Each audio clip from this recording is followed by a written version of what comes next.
we open the night after the consummation of their love, and unlike in the original Romeo and Juliet, this Romeo and Juliet do not like each other. Yes, mostly because their love isn't star-crossed anymore.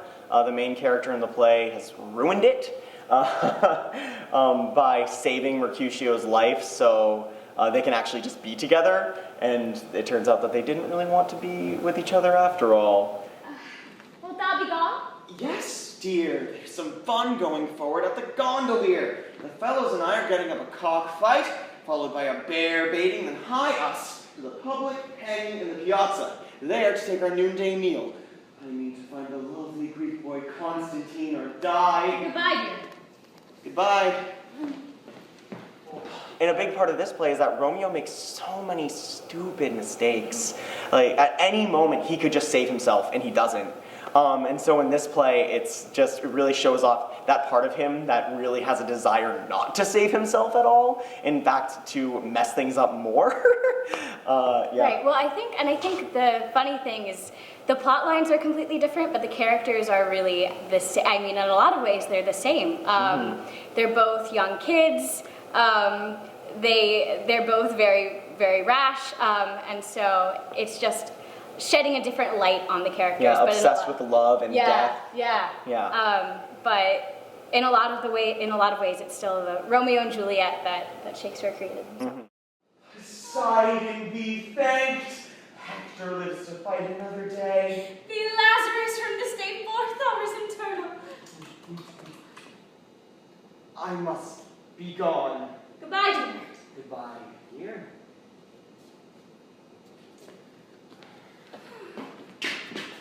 Let go thy hand. I must needs be gone, and Hector goes with me.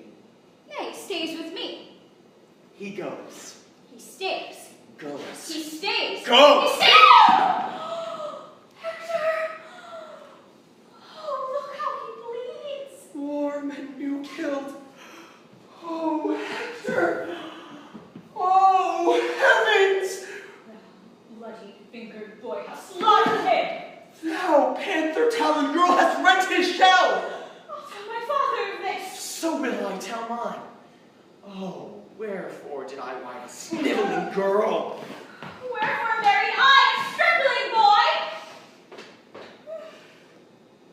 So I am a rising junior at Wellesley College. I've been acting since I was 7, but this is my first professional play and my first experience working with the Wellesley Repertory Theatre, which is so exciting for me. I'd like to be a classical actor, and one day a director. Shakespeare is my favorite playwright. I've had the opportunity, I'm part of the Shakespeare Society on campus, and I've had the opportunity to play a lot of his great roles, and so that's the ultimate goal. I would love to be doing Shakespeare 24/7.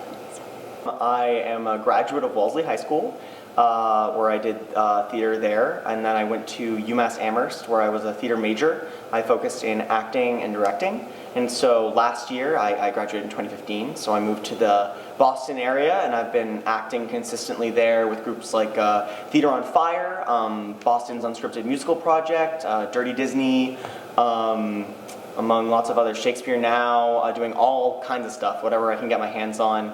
And yeah, I'm interested in acting and directing for as long as I can for the rest of my life.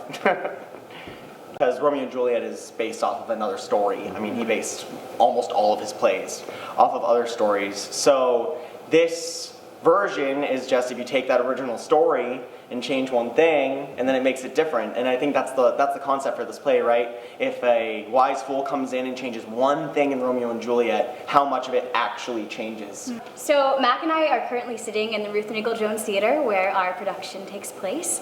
It is in Alumni Hall on Wellesley College's campus. If you just get to the main entrance of the building and around the corner, it's right there. The building is right across from our campus center, so it's pretty easy to spot, and the parking garage is right across the way. So if you see the sculpture that looks like a weird S and kind of like a P, you're in the right place.